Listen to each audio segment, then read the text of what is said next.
Bienvenidos, queridos amigos, es un gusto poder estar con ustedes en la sexta entrega de la serie Libre en el Nombre de Jesús, una serie en la que hemos estado tratando de enseñarles a ustedes la manera como el enemigo puede llegar a trabajar en nuestras vidas a través de nuestras propias decisiones.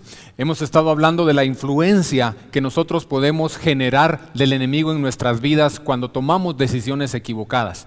El día de hoy voy a trabajar un poco en lo que es el deseo de honor, en lo que es el área de las emociones. El domingo pasado el pastor Ronnie estuvo hablándoles algo acerca de cómo el enemigo ataca a través del deseo de poder. Y la semana entrante el mismo pastor Ronnie va a estar comunicándoles cómo el enemigo puede entrar y atacar nuestro deseo de gloria. Así es que hoy vamos a ver un poco acerca de las emociones, acerca de las heridas emocionales y qué es lo que sucede con ellas cuando nosotros permitimos que permanezcan sin sanar. Quiero empezar entonces leyéndoles un trozo de la palabra de Dios en donde describe cuáles son los 5 principales ministerios o los ministerios que Jesús vino a desarrollar aquí sobre la tierra con nosotros, y es importante saberlos porque hoy vamos a desarrollar uno de esos ministerios que Jesucristo vino a desarrollar cuando estuvo entre nosotros. Vamos a leer la palabra en el libro de Lucas capítulo 4 y versículo 16. Si usted me acompaña en sus notas, dice así la palabra de Dios: vino a Nazaret, donde se había criado Jesús, ¿verdad? Está hablando de Jesús, en el día de reposo, y entró en la sinagoga, conforme a su costumbre. Se levantó a leer, y se le dio el libro del profeta Isaías, y habiendo abierto el libro, halló el lugar donde estaba escrito lo siguiente: el Espíritu del Señor está sobre mí, por cuanto me ha ungido para dar buenas nuevas a los pobres, me ha enviado a sanar a los quebrantados de corazón, a pregonar libertad a los cautivos y vista a los ciegos, a poner en libertad a los oprimidos y a predicar el año agradable del Señor. Y enrollando el libro, se lo dio al ministro que estaba allí y se sentó. Y los ojos de todos en la sinagoga estaban fijos en él. Y comenzó a decirles: hoy se ha cumplido esta escritura delante de vosotros. Y me imagino que todos se le quedaron viendo porque esta era una profecía mesiánica. Una profecía del libro de Isaías en donde estaba describiendo lo que el Mesías iba a hacer cuando viniera. Y los judíos estaban esperando al Mesías. Jesús se levantó y les dijo: el Mesías soy yo, hoy se ha cumplido delante de sus ojos esta palabra. Y Jesús vino principalmente a desarrollar 5 ministerios en medio de nosotros. Los resume en este pasaje. Número 1, el ministerio de salvación, cuando dijo: vine a darle buenas nuevas a este mundo. El ministerio de bautizar con el poder del Espíritu Santo, porque dice: porque me ha ungido el Señor con el Espíritu. El ministerio de la sanidad física, cuando dice: yo he venido a darle vista a los ciegos. Y el ministerio de liberación, porque dice: he venido a libertar a los cautivos. Hoy vamos a tratar el 5º ministerio, que se trata de la sanidad emocional. Y esto se basa en el trozo de la escritura que leímos en donde dice: he venido a sanar a los quebrantados de corazón y a dar libertad a los oprimidos.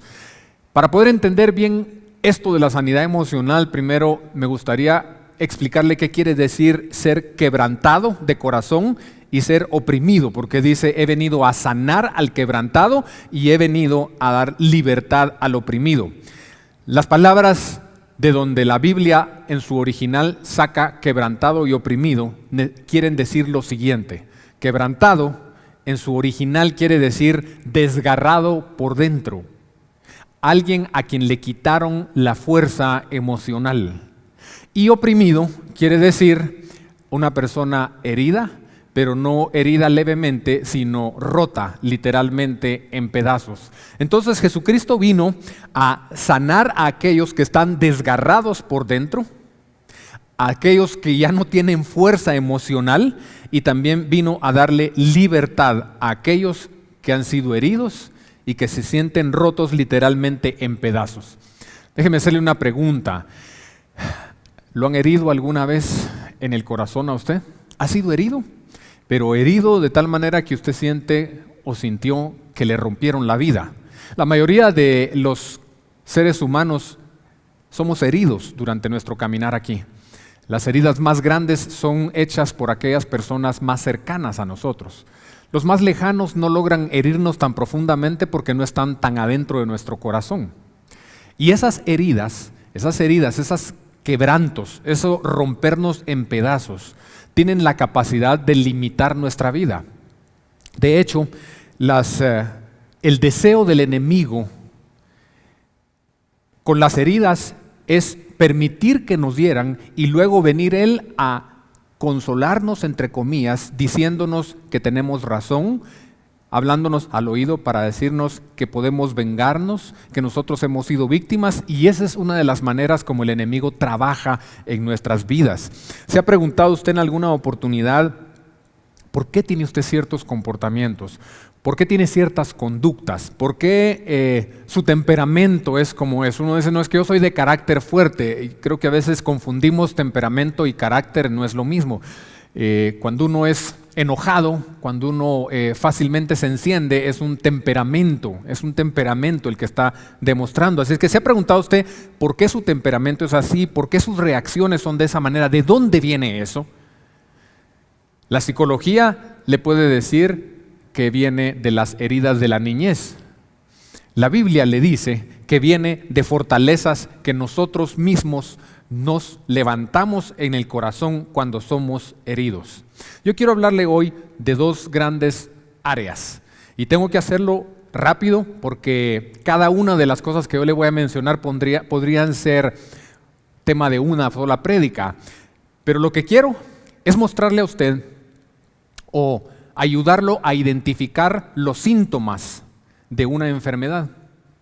Como médico, a mí me enseñaron que el 90% de la sanidad de una enfermedad está en un buen diagnóstico. O sea, cuando una persona no se sana y empieza a ir a un médico, empieza a ir a otro, empieza a consultar aquí, empieza a consultar allá, generalmente es porque ninguno de los que ha ido o con los que ha consultado le han hecho un diagnóstico exacto. Yo quiero hacerle ver a usted algunas cosas que suceden en nuestro corazón para que usted pueda identificar y diagnosticar si probablemente usted con sus decisiones y a través de su conducta le ha permitido al enemigo que obre en su vida y que tenga control a través de una fortaleza. Quiero hablarle acerca de dos cosas. Uno, cuando nosotros somos heridos, cómo se manifiesta. Y dos, cuando nosotros nos herimos a nosotros mismos y cómo eso se manifiesta. Esta segunda parte creo yo que es la que más me interesa poderle trasladar a usted, porque es algo que no mucho se habla, que tal vez no nos explican la profunda importancia que tiene entender que nosotros nos podemos herir a nosotros mismos más profundamente de lo que la gente nos puede herir a nosotros. Así es que empecemos con cuando nosotros somos heridos. Cuando nosotros somos heridos, se siembra una semilla en nuestro corazón, una semilla de rechazo. Cuando a nosotros nos hieren, cuando a nosotros nos hacen algún daño, nos engañan, nos mienten, nos abandonan, cualquiera de las cosas que hayan sucedido que nosotros hemos sentido como una herida, se siembra una semilla de rechazo. Y la semilla de rechazo va creciendo a lo largo de la vida y a lo largo de subsiguientes heridas pequeñas que nos van haciendo. Pero es como que usted se golpea o lo golpean en alguna parte de su cuerpo y ese golpe se vuelve un moretón y el moretón no lo deja sanar, sino que constantemente lo sigue golpeando y lo sigue golpeando y lo sigue golpeando y cada vez le va doliendo más. De la misma manera son las heridas que a nosotros nos causan en la niñez o en la adolescencia y no las sanamos y viene otra persona y de repente, ¡pum!, nos da en ese mismo lugar, nos da en esa misma herida y nos sigue doliendo. Hay una semilla de rechazo que se siembra en nuestro corazón y que va creciendo hasta formarse y definirse como una fortaleza.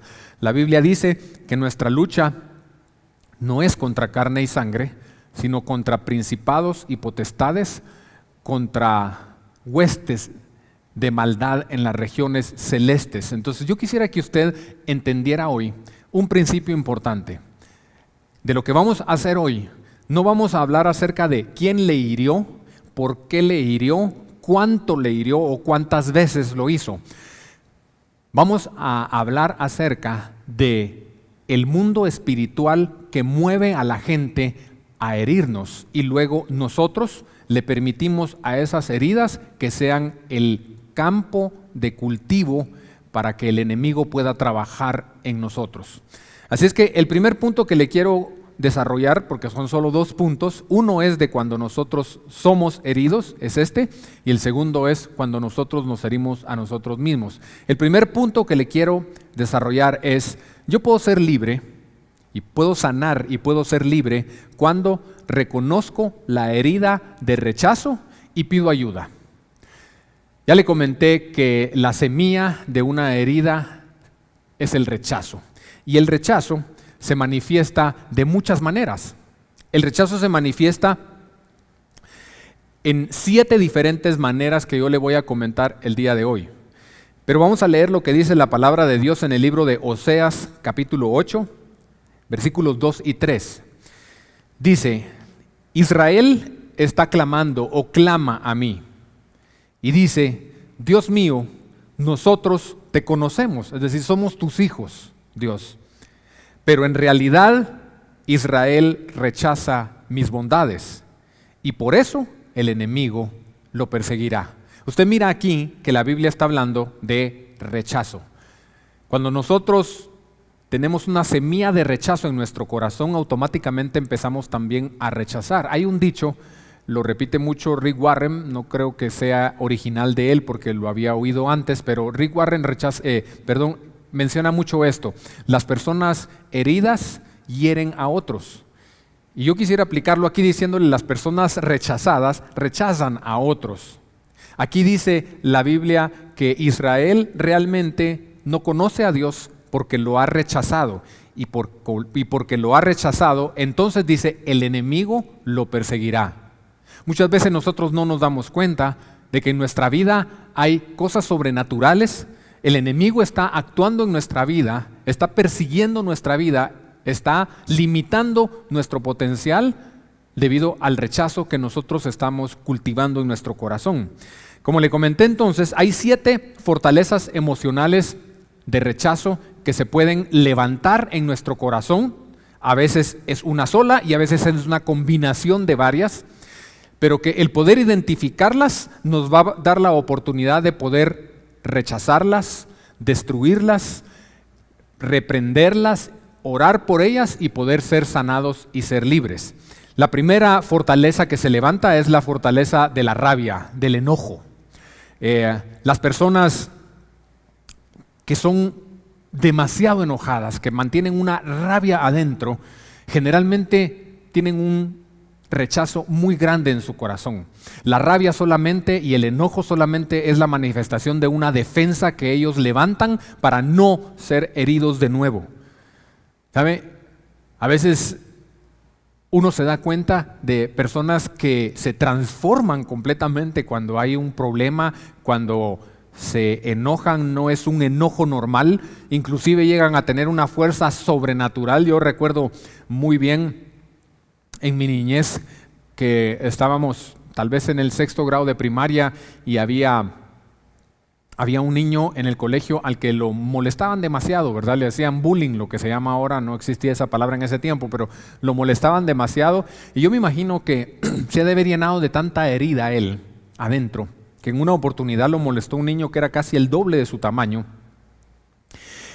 Y este niño se transformó con una rabia, con un enojo que lo agarró y prácticamente le deshizo la cara porque lo terminó hasta pateando. Y uno decía, pero si esta es la mitad del otro. Y es que hay como una fuerza sobrenatural que se genera cuando hay una rabia, cuando hay un enojo adentro. Así es que si usted se enoja, pero no se enoja a niveles normales, pudiera ser que hubiera una fortaleza que está siendo utilizada por el enemigo en su vida. El primer libro de Samuel nos da una idea de esto y dice así.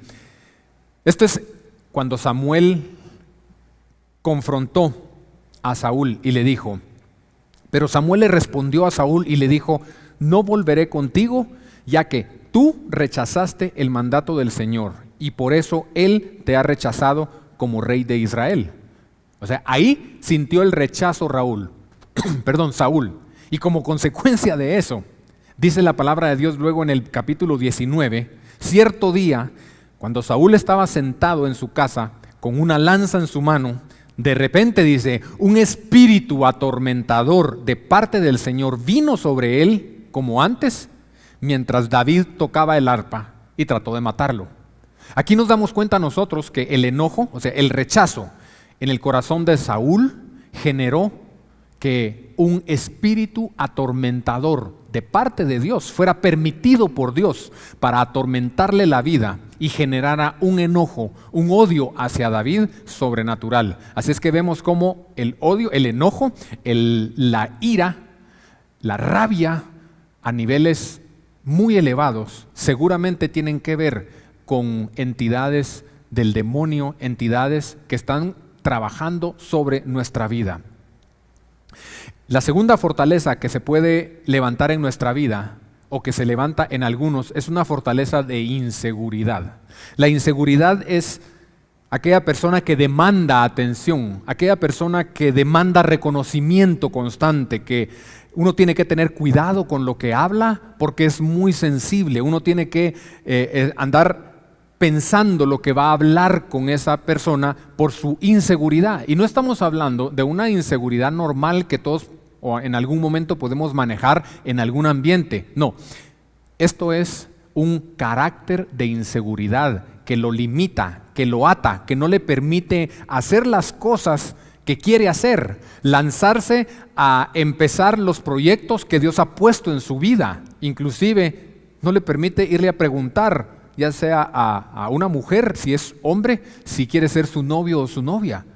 Si hay una inseguridad muy grande en su vida, si usted maneja niveles de inseguridad que lo hacen sudar fuera de lo normal, que lo hacen sentirse inadecuado en cualquier ambiente, probablemente haya una fortaleza espiritual que está siendo manejada por el enemigo en su vida. La tercera fortaleza que se puede levantar en nuestras vidas es la fortaleza del orgullo. Y este sería un mensaje completo, ¿sabe? El orgullo es por excelencia el pecado y la rebelión número 1 desde que Lucifer se rebeló en contra de Dios en el libro del Génesis. El orgullo se manifiesta con aquellas personas que hablan mucho, que no dejan hablar, que siempre quieren tener la razón. Orgullo no solo es no pedir perdón, porque nosotros a veces catalogamos a las personas orgullosas solo como aquellos que no son capaces de pedir perdón.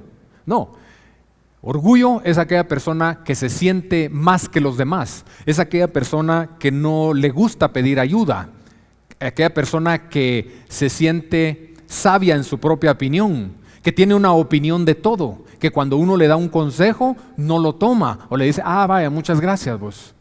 El orgullo se manifiesta de muchas maneras y es difícil verlo en el espejo, como lo leímos una vez leyendo el libro del cual estamos sacando la serie. Es difícil verlo en el espejo, pero si la gente le empieza a decir a uno, mira, parece que tenés problema con el orgullo, uno debería de poner atención.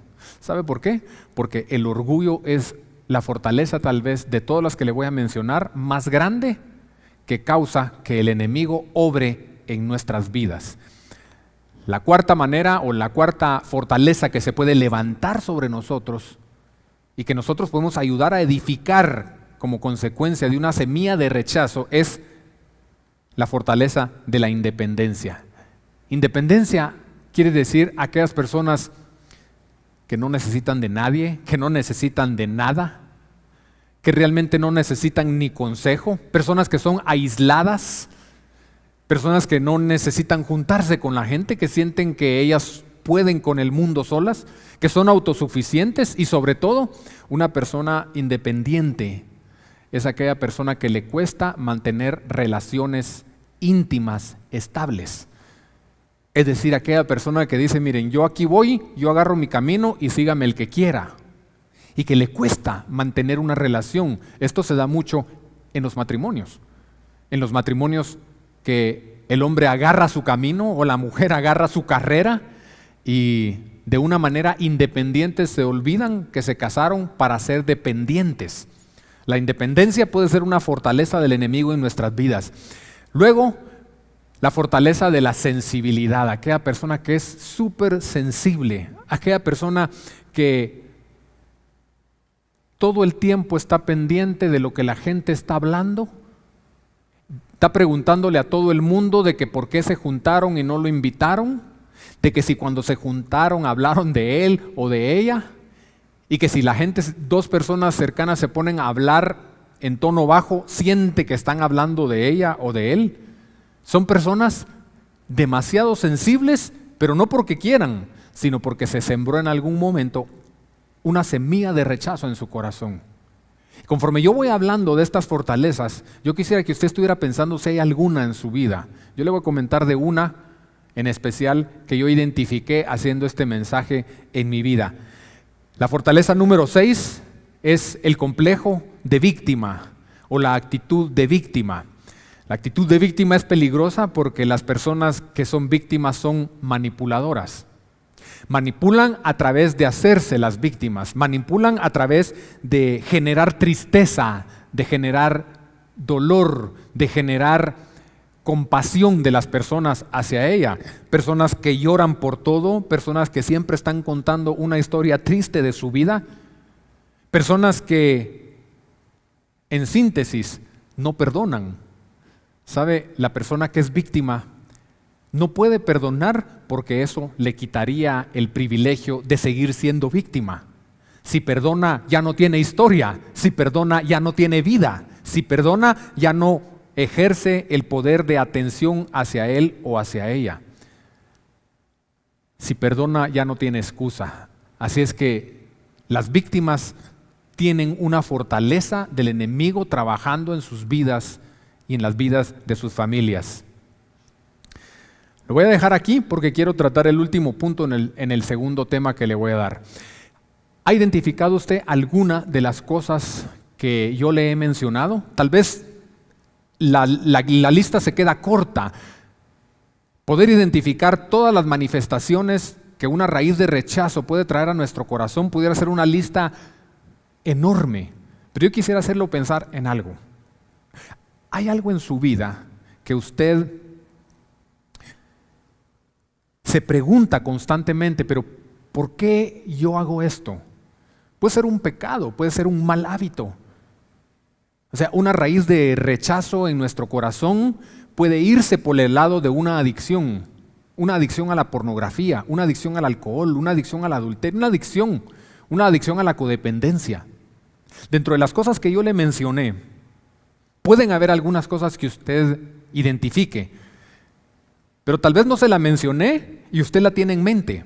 Usted tiene en mente algo de lo que usted se pregunta y dice, pero ¿por qué yo hago esto? ¿Por qué yo lo repito? ¿Por qué soy así? Si hay algo en su vida de ese nivel, yo quiero que usted lo tenga presente, porque hoy al final de este mensaje vamos a orar identificando este síntoma para pedirle al Señor que tome control de esa fortaleza que se ha levantado en su vida y que opera a través de sus mismas decisiones, porque el enemigo no va a operar fuera de su voluntad, así como Dios no opera fuera de su voluntad, opera a través de sus decisiones, a través de lo que usted voluntariamente decide hacer. Ok, la segunda área que le quiero mencionar hoy es el área de las heridas que nosotros nos causamos a nosotros mismos. Y esto se basa en el segundo punto que dice, yo puedo ser libre, puedo sanar y ser libre cuando yo muero a mi orgullo. Yo le voy a comentar cómo el orgullo se mueve adentro de nuestro corazón de tal manera que nos engaña a pensar que nosotros no tenemos nada que pedir perdón por nosotros mismos. Dice la palabra de Dios en Primera de Pedro, capítulo 5 y versículos 6 al 11. Así que humíllense delante o ante el gran poder de Dios y a su debido tiempo Él los levantará con honor. Pongan todas sus preocupaciones y ansiedades en las manos de Dios porque Él cuida de ustedes. Fíjese, dice humíllense ante la mano poderosa, dice una versión, o ante el gran poder de Dios, y Él los levantará. ¿Por qué? ¿Por qué debemos humillarnos?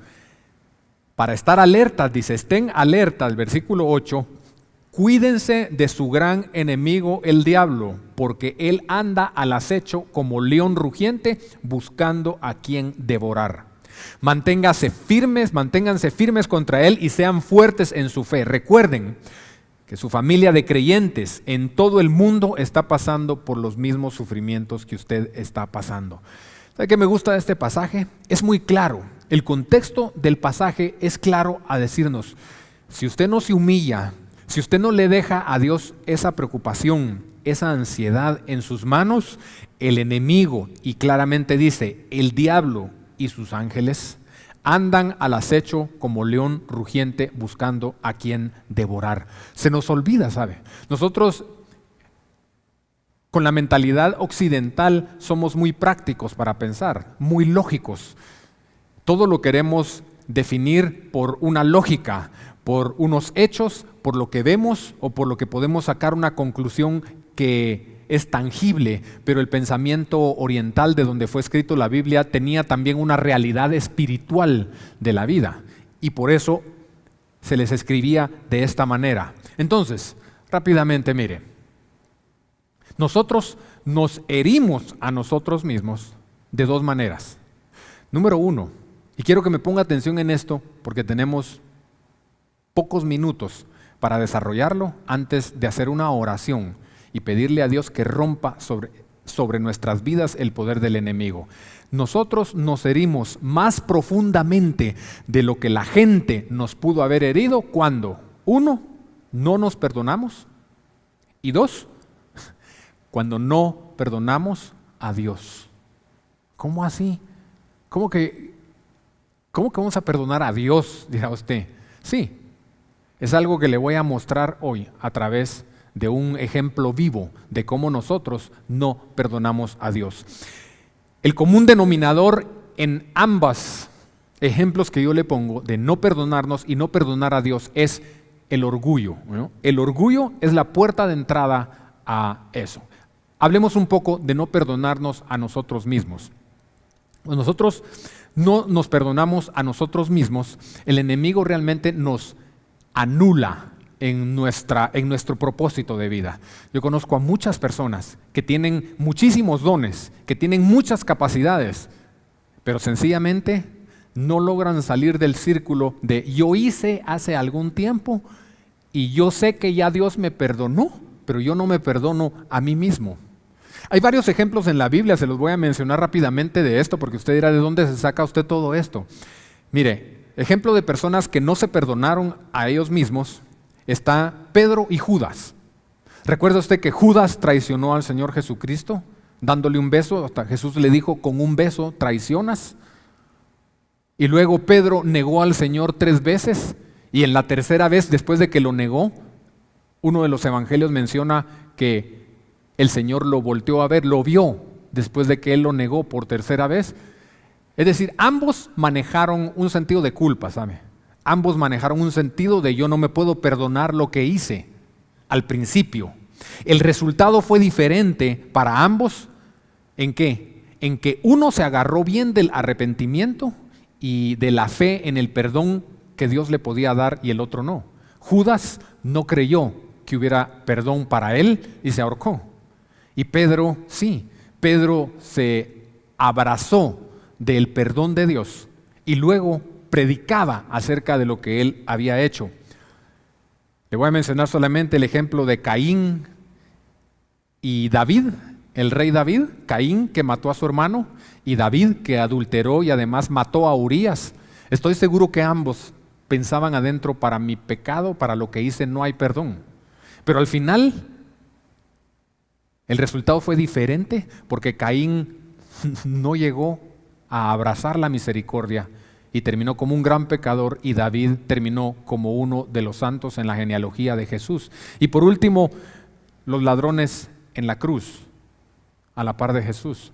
Si usted recuerda el relato de los evangelios, es que uno de ellos clamó por misericordia y el otro maldijo. Y al final de cuentas, Dios le dijo a uno, el que clamó por misericordia, Jesús le dijo, hoy estarás conmigo en el paraíso. Entonces, esto de no perdonarse es común para la humanidad, es común para todos nosotros. Cometemos pecados que creemos que tal vez Dios nos perdonó, pero nosotros no nos podemos perdonar. Y una cosa es que Dios ofrezca el perdón y otra cosa es que usted y yo lo aceptemos y lo apropiemos.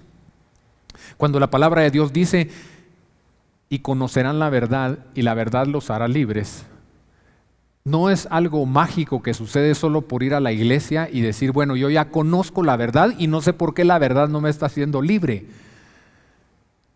Aquí lo que hay que hacer es conocer la verdad a través de escucharla, porque por eso viene la fe, y luego comprenderla, y luego apropiarla, y luego vivirla, y entonces nos hace libres. Hoy vamos a hacer eso.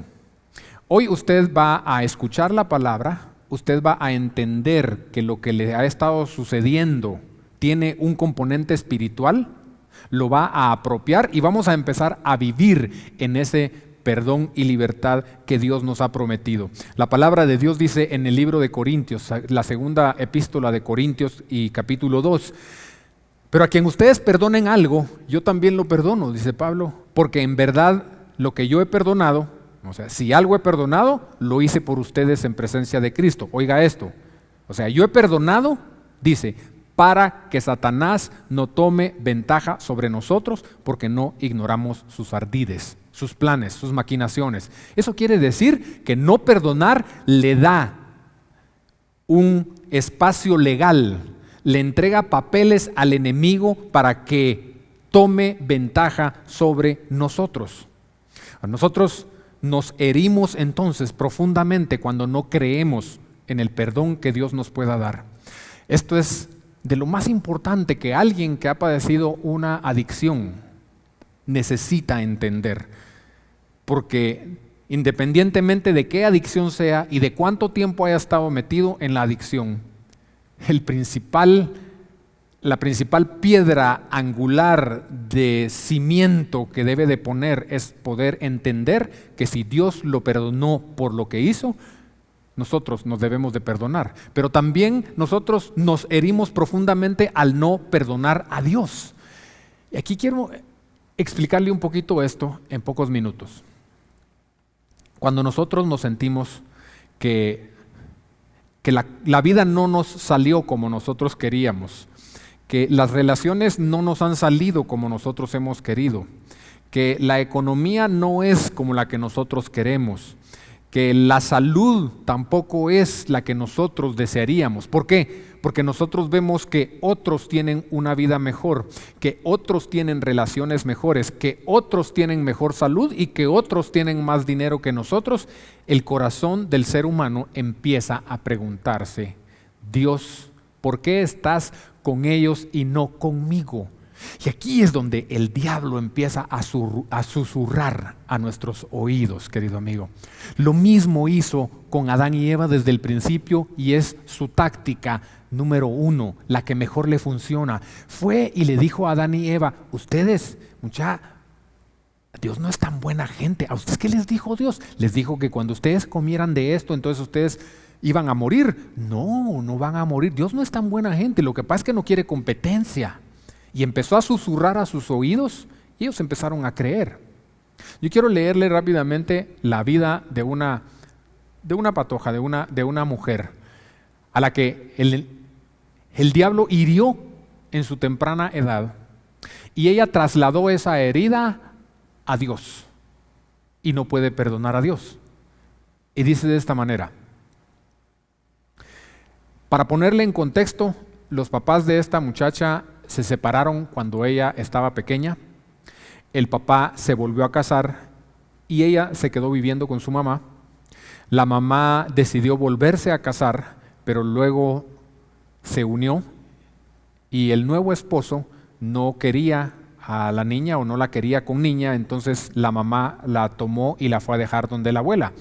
Ella vivió con la abuela la mayor parte de su vida y logró identificar a través del curso en el que estuvo con nosotros que ella siente que todos la abandonan en la vida, que la cambian siempre por algo mejor. O sea, su papá se fue, su mamá se fue con alguien, todo el mundo la rechaza y eso le entró a ella una semilla de abandono. Ha tenido varios novios, pero siempre la dejan. La relación dice que más la lastimó fue con un novio con el que se comprometió para matrimonio y luego él murió en un accidente de tránsito. O sea, otro que la dejaba. Así que eso reforzó su idea de que todos la abandonaban. Ingresó al curso porque su último novio la dejó. La dejó después de que al tener relaciones sexuales ella creyó que estaba embarazada y cuando ella le dijo que estaba embarazada, pues él salió corriendo y luego de eso se destapó la verdad de que este último novio era una persona casada y nunca había dejado a su mujer. O sea, todas esas heridas le generaron a ella una raíz de rechazo, una raíz de abandono. Yo quisiera que usted vaya pensando en su vida, querido amigo o amiga. ¿No habrá en su vida alguna raíz adentro en la que usted no está conforme con la vida como le ha venido, como le ha salido y Dios tiene la culpa? Y dice ella entonces en parte de su testimonio con una pregunta que yo les hago siempre: ¿cómo es tu relación con Dios?, les pregunto yo. Oiga lo que dice: creo que estoy en el punto en el que me cuesta ya confiar en Dios. Lucho todos los días conmigo misma tratando de convencerme de que sí puedo confiar en Él. Lucho para convencerme. Estoy en un punto en donde prefiero no esperar nada de nadie para que ya no me duela. Mi relación con Dios es distante, ya no me dan ganas de madrugar para alabarle ni orar. Siento que no sirve de nada hacerlo, porque al final siempre lo que me va a responder es: no es tu tiempo. Siento que los anhelos de mi corazón no valen porque al final siempre se hace lo que Dios manda. ¿Por qué? Porque Él es Dios. Además, me dolió mucho ver cómo Dios sí me concedía lo que yo le pedía para otros, pero lo mío no. Pensarán entonces, dice ella, que yo buscaba a Dios, lo alababa y le oraba por el interés de que me diera algo. Pero en estos años el único interés era acercarme más a Él. Pero me llegó hasta el fondo del corazón el hecho de que en 5 años de estar sin pareja, ni un enamorado he llegado a tener, y ver cómo todos los que están a mi alrededor se casan y comparten una vida matrimonial, me duele. Siempre Dios me dice no.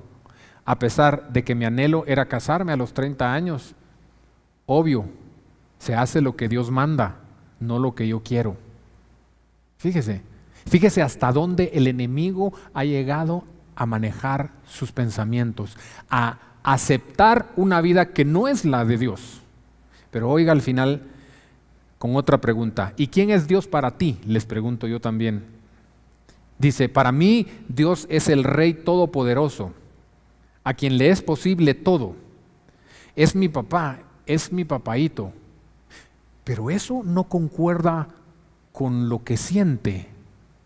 Entonces mire, cuando lo que usted piensa no concuerda con lo que usted siente y hay una desconexión de aquí para acá, el enemigo está trabajando ahí.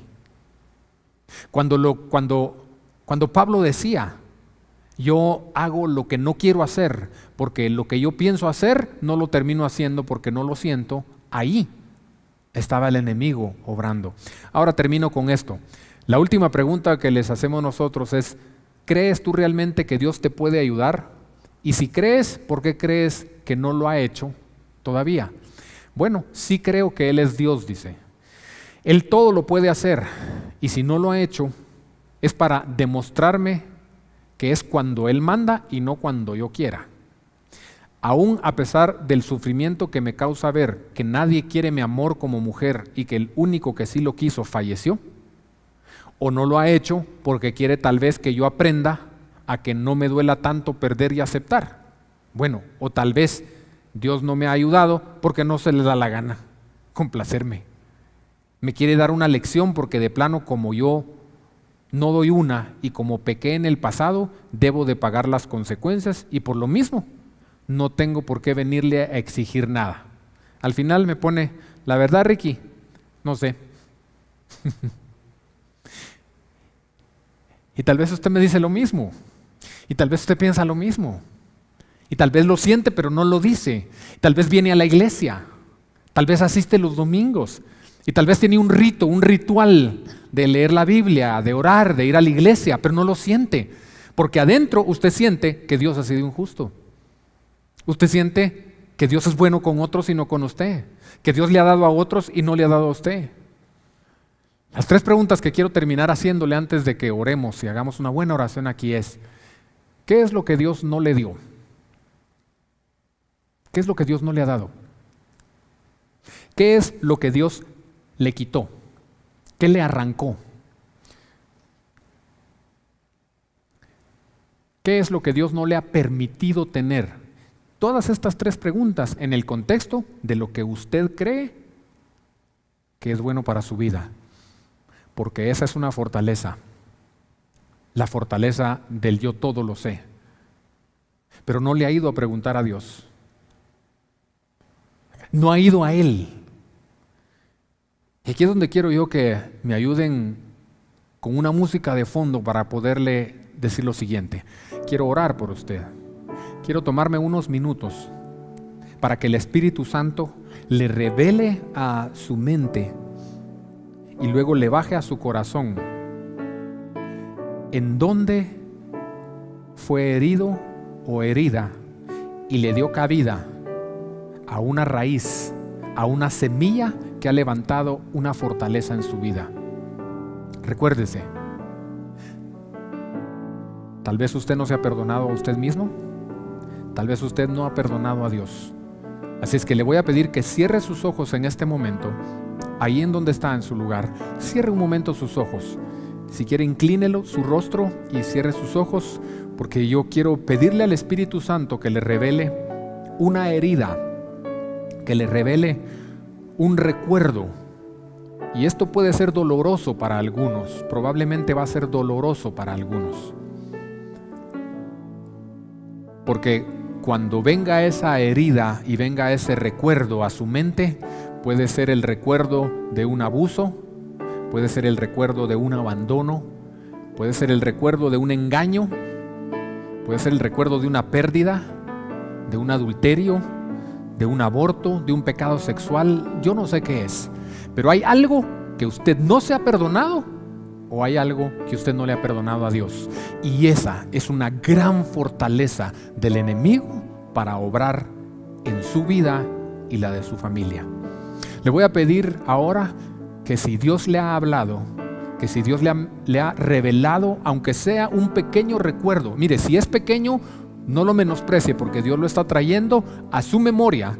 Yo le voy a pedir que se ponga de pie un momentito ahí donde está. No tenga miedo, no los voy a pasar adelante para nada, pero pongámonos de pie en señal de reconocimiento que necesito hoy terminar con este yugo, terminar con esta manifestación del enemigo en mi vida y romper de una vez la semilla que se sembró en mi corazón. Póngase de pie ahorita y ahí donde está, siga con los ojos cerrados, no se distraiga y por favor que nadie salga en este momento.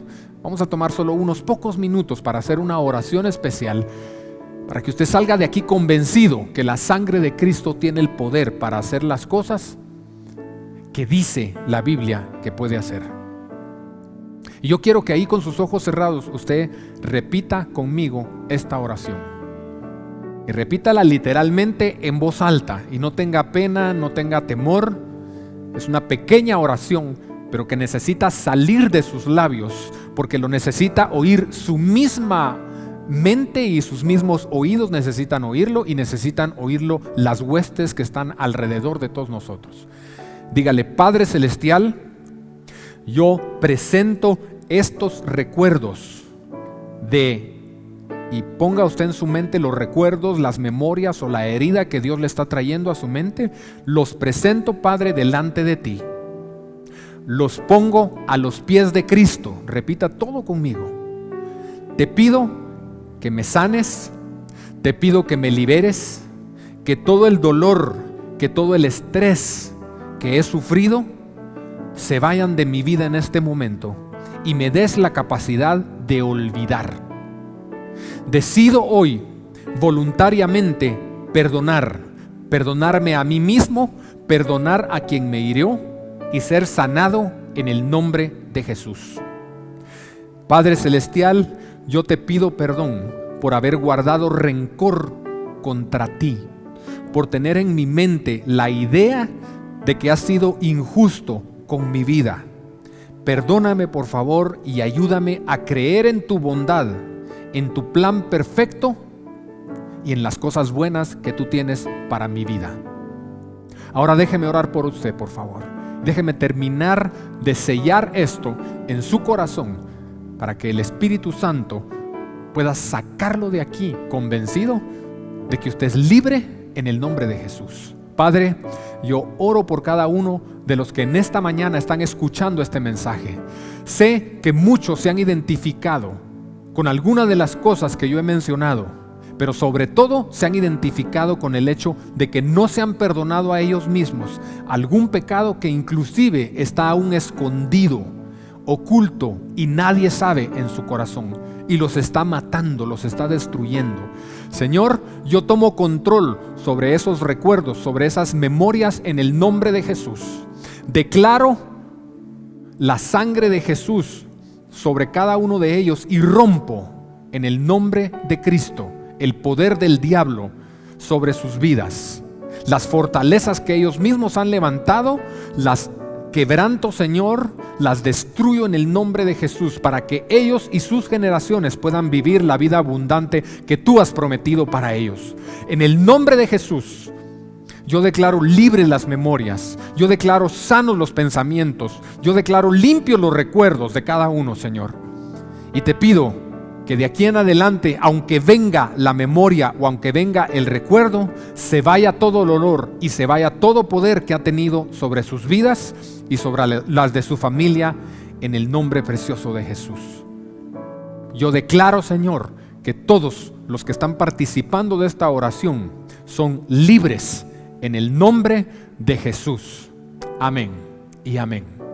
Así es, querido amigo, sea usted amigo o amiga, libres en el nombre de Jesús. Recuerde esto, nada más, antes de terminar. Lo que hicimos no es magia. Lo que hicimos tampoco es una pastillita que le va a generar amnesia y ya no se va a recordar. Probablemente se va a recordar. Pero lo importante es que cuando usted se recuerde sin dolor, se recuerde sin rencor, se recuerde sin amargura. Y si viniera eso, usted solamente repita: yo entregué eso a los pies de Jesús, aquel día, aquella hora, en aquel lugar.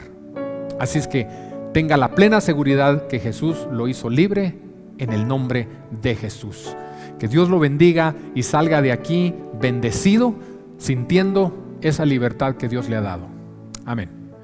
Bien, vamos a recoger ahora nuestra ofrenda. Vamos a entregarle al Señor los diezmos, las ofrendas, promesas de fe o los regalos que nosotros hemos decidido traerle al Señor, pero sobre todo nuestros diezmos y nuestras ofrendas, que es algo que la palabra manda que nosotros le presentemos a Él. Esto es parte de la adoración, es parte de lo que nosotros deberíamos de disfrutar cuando venimos al servicio a Dios. Dice la palabra del Señor en el libro de Mateo capítulo 5. Por tanto, si traes tu ofrenda al altar y ahí te acuerdas de que tu hermano tiene algo contra ti, estamos hablando del perdón, deja ahí tu ofrenda delante del altar y anda y reconcíliate primero con tu hermano y entonces luego ven y presenta tu ofrenda. Aquí estamos hablando entonces del enemigo otra vez y de su poder con la falta de perdón. Ponte de acuerdo con tu adversario pronto, entre tanto que estás con él en el camino. No sea que el adversario te entregue al juez y el juez al alguacil y seas echado en la cárcel. De cierto te digo que no saldrás de ahí hasta que pagues el último cuadrante. ¿Y sabe cuál es el último cuadrante? Es el verdadero perdón. ¿Usted se da cuenta cómo Dios une las ofrendas con el perdón? Y es que la ofrenda es parte de la santidad a Dios.